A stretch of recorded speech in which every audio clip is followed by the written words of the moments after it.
जय मसीह की। स्वागत है आपका भक्ति वचन पर। इस सप्ताह हम मरकुस 10 अध्याय को देखेंगे। आपको याद होगा पिछले सप्ताह हमने बात की थी कि यीशु जानता है कि उसकी पृथ्वी पर अब सेविकाई लगभग खत्म होने वाली है और वह अधिक से अधिक समय अपने शिष्यों के साथ गुजार रहा है, उन्हें सिखा रहा है। और आज हम देखेंगे यीशु तलाक के बारे में क्या सिखाता है। तलाक पर उसकी सीख फरीसियों के एक प्रश्न के उत्तर में थी, पर यह आज की तारीख में बहुत ही महत्वपूर्ण है। जबकि शादी की जो संस्थान है, विवाह का संस्थान, लोगों को उस पर से विश्वास उठता जा रहा है। परमेश्वर का धन्यवाद हो कि आज भी हमारे देश में तलाक की दर दुनिया में सबसे कम है, परंतु शहरों में यह 50 से 60% से बढ़ रही है। कई जवान लोग जल्दबाजी में शादी कर लेते हैं और मैंने उनको शादी से पहले ही तलाक की बात करते सुना है। अगर नहीं जमा तो तलाक ले लेंगे, जैसे कि शादी नहीं गुड्डो गुड्डियों का खेल हो गया।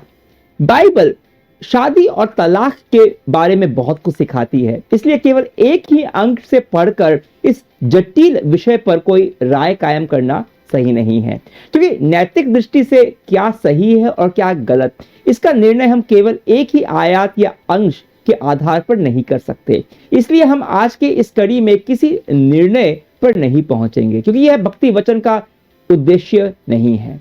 भक्ति वचन का उद्देश्य है बाइबल किताबों को समझना कि इस स्थान पर जो भी हम स्थान देख रहे हैं, पढ़ रहे हैं, वहां पे परमेश्वर क्या बोल रहे हैं। आज का अंश पढ़ने से पहले मैं आपको बताना चाहूंगा कि मलाकी की किताब के दूसरे अध्याय में परमेश्वर साफ साफ कहते हैं कि वह तलाक से घृणा करते हैं, क्योंकि तलाक सबको हानि पहुंचाता है।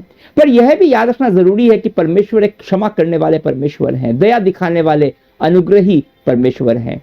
इन बातों को ध्यान में रखते हुए आपके लिए मैं मरकुस 10 के 1 से 5 आयतों को पढ़ के सुनाता हूं। सुनिए। फिर वह वहां से उठकर यहूदियों की सीमा में यरदन के पार आया। फिर उसके पास भीड़ इकट्ठी हो गई और वह अपनी रीति के अनुसार उन्हें फिर उपदेश देने लगा। तब फरीसियों ने उसके पास आकर उसकी परीक्षा करने को उससे पूछा, क्या यह उचित है कि पुरुष अपनी पत्नी को त्यागे? उसने उनको उत्तर दिया, मूसा ने तुम्हें क्या आज्ञा दी है? उन्होंने कहा, मूसा ने त्याग पत्र लिखने और त्यागने की आज्ञा दी है। यीशु ने उनसे कहा, तुम्हारे मन की कठोरता के कारण उसने तुम्हारे लिए यह आज्ञा लिखी। देखिए यहां क्या हुआ। यीशु के पास भीड़ आई और जब भी उसके पास भूखे लोग आते, आत्मा में भूखे लोग, यीशु ने वचन की रोटी खिलाता, वह उपदेश दे रहा था।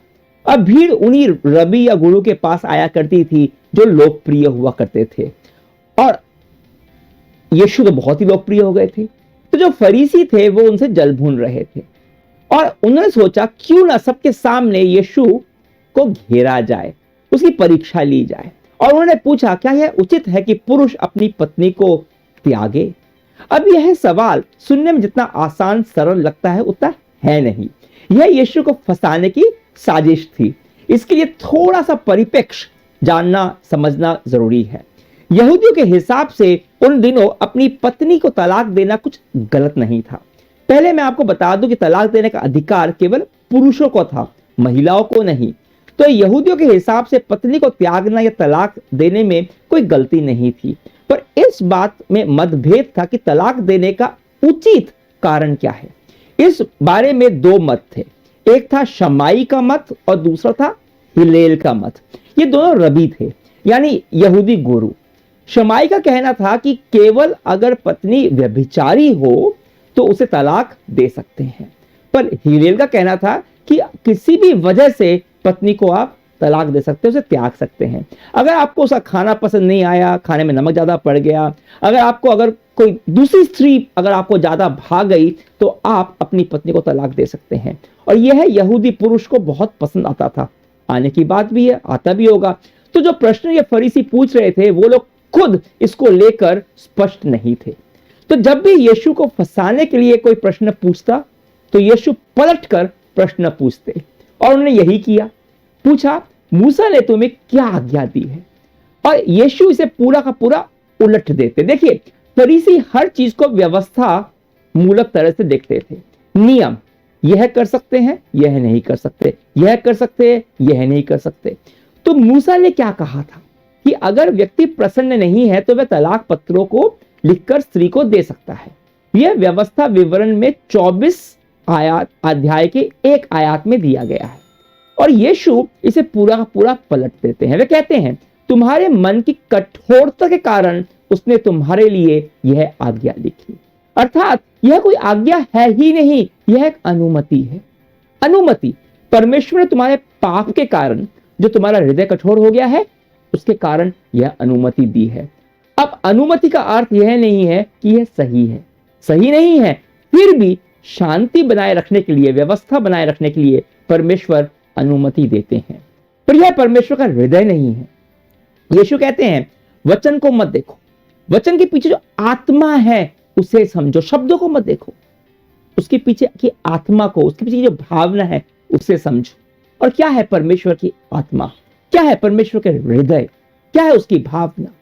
6 से 9 आयात में यीशु कहते हैं, सुनिए, पर सृष्टि के आरंभ से परमेश्वर ने नर और नारी करके उनको बनाया है।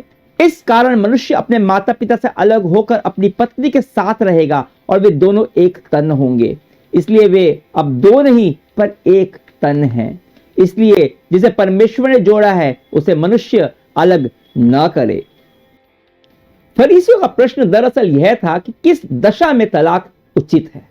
मूसा ने कहा था तलाक पत्र लिखकर स्त्री को दे दे और उससे तलाक दे सकते हैं। यीशु कहते हैं यह आज्ञा नहीं है, अनुमति है, जो हृदय की कठोरता के कारण दी गई थी। आप देखेंगे कि जब दो लोग अलग होना चाहते हैं, जब दोनों में से एक भी अलग होना चाहता है, उसके पीछे हृदय की कठोरता होती है। हृदय की कठोरता, मेरे को और मौका नहीं देना इस रिश्ते को, कुछ भी हो जाए मुझे इस व्यक्ति से अलग होना है। पर यीशु कहते हैं कि यह परमेश्वर की परिकल्पना नहीं है, यह उसकी योजना नहीं है। और यीशु उत्पत्ति से, वहां से जहां परमेश्वर ने सब कुछ शुरू किया, वहां से उल्लेख करते हुए कहते हैं कि परमेश्वर ने आरंभ से ही नर और नारी बनाया और मनुष्य अपने माता पिता से अलग होकर अपनी पत्नी के साथ रहेगा। अब वो एक तन है, एक तन। परमेश्वर की परिकल्पना शुरू से ही यही थी, एक नर एक नारी, आरंभ से। ध्यान दीजिए, बाइबल कहती है पति पत्नी दो नहीं है, वो एक है, एक तन है। जैसे अगर दो कागज के टुकड़ों को अगर मैं एक साथ चिपका दूं, फेविकोल से जोड़ दूं अगर, तो वह दो कागज के टुकड़े नहीं रह जाते, एक हो जाते हैं। और अगर मैं उसे अलग करने की कोशिश करूं तो हो सकता है मैं उन्हें अलग कर भी दूं, पर दोनों टुकड़े कहीं ना कहीं से फट जाएंगे, नष्ट हो जाएंगे। तो पति पत्नी को परमेश्वर जोड़ते हैं, दोनों एक तन होते हैं, क्योंकि यह परमेश्वर की योजना है। और अगर हम इसे अलग करने की कोशिश करते हैं तो दोनों आहत होते हैं। पहले जैसे कभी नहीं हो सकता, पहले जैसे वो कभी नहीं होंगे। और परमेश्वर आहत होते हैं क्योंकि उसकी योजना विफल होती है और अपने बच्चों के आहत होते देख उन्हें दुख होता है। यीशु का कहना है कि यह है परमेश्वर का हृदय। तुम लोग इस बात पर विवाद करते हो कि कौन सा कारण तलाक देने के लिए उचित है, कौन सा नहीं। परमेश्वर की नजर देखें तो तलाक देना ही उचित नहीं है। अब समस्या हर विवाह में होती है, मतभेद होता है, कई बातें हैं जो एक दूसरे को कोई अच्छी नहीं लगती, पर ऐसा कुछ नहीं है जो प्रेम से अपने स्वार्थ और अहंकार को छोड़कर एक दूसरे को पहला स्थान देकर सही नहीं किया जा सकता। परंतु हृदय की कठोरता हमारे स्वार्थ और अहंकार के कारण, हमारे पाप के कारण परमेश्वर की परिकल्पना में रुकावट पैदा करती है। यीशु सिखाते हैं तलाक परमेश्वर की इच्छा के अनुसार है ही नहीं। किस कारण तलाक देना उचित है, वह तो सवाल ही नहीं उठता। अब यह यीशु के शिष्यों के लिए भी हजम करने के लिए थोड़ा मुश्किल हो रहा था। और जिस तरह की रीत थी कि अगर शिष्य कोई बात नहीं समझते थे तो बाद में वो अकेले में अपने गुरु से पूछा करते थे। तो देखिए 10 और 12 आयत में यीशु क्या कहते हैं जब चेले यीशु से इस बारे में वापस से पूछते हैं। घर में चेलों ने इसके विषय में उससे फिर पूछा। उसने उनसे कहा, जो कोई अपनी पत्नी को त्याग कर दूसरी से विवाह करे तो वह उस पहली के विरोध में व्यभिचार करता है, और यदि पत्नी अपने पति को छोड़कर दूसरे से विवाह करे तो वह व्यभिचार करती है। अब देखेंगे कि यीशु हमेशा अपनी शिक्षाओं में पवित्रता के, व्यवस्था के मापदंडों को और ऊंचा उठाते हैं। यीशु कहते हैं कि अगर अपनी पत्नी को त्याग कर दूसरी से विवाह करता है तो पहली के विरोध में व्यभिचार करता है। और अगर पत्नी पति को छोड़कर किसी और से विवाह करे तो वह भी व्यभिचार करती है। अब आप बोलेंगे कि उस समय तो स्त्रियों को तलाक लेने का अधिकार था ही नहीं। हाँ, यहूदियों को नहीं था, पर आपको याद होगा हेरोदियास ने हेरोदस से शादी करने के लिए अपने पति फिलिप से, जो हेरोदस का भाई था, उसे जोर जबरदस्ती तलाक लिया था। और पुरुषों में तो यह आम था, कोई और पसंद आ गई यहूदियों को, यहूदी हो या अन्य जाति, तो कोई पसंद आ गई तो पत्नी से तलाक ले लिया और दूसरी से शादी कर ली। और आज भी आप देखेंगे तलाक का सबसे बड़ा कारण यही होता है, कोई और पसंद आ गया।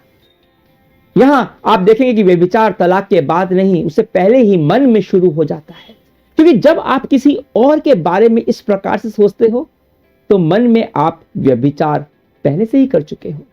तलाक लेकर उसके बाद उस दूसरी औरत या पुरुष से विवाह करना केवल मात्र सामाजिक औपचारिकता भर है। तो यीशु यहां क्या सिखा रहे हैं कि अपने शादी को, अपने विवाह को पवित्र रखो। पवित्र का अर्थ है अलग करके रखो, जिसमें कोई मिलावट ना हो, शुद्धता हो।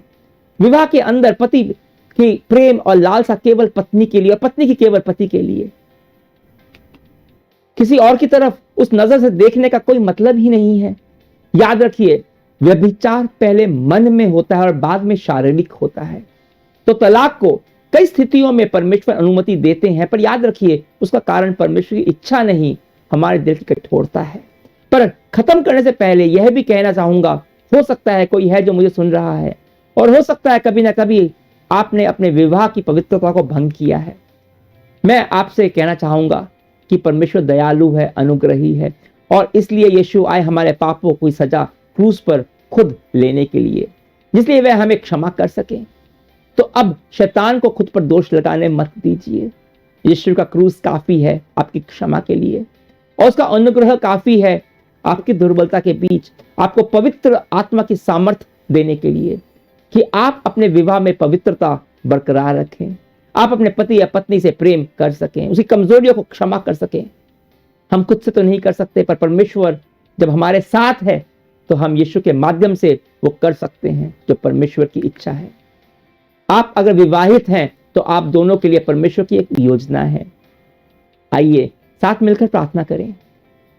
परमेश्वर उन्हें सामर्थ्य दे, जो मुझे सुन रहे हैं उनको अपने में बढ़ा, उनके विवाह को इस्तेमाल कर दुनिया को दिखाने के लिए कि तू कैसा है।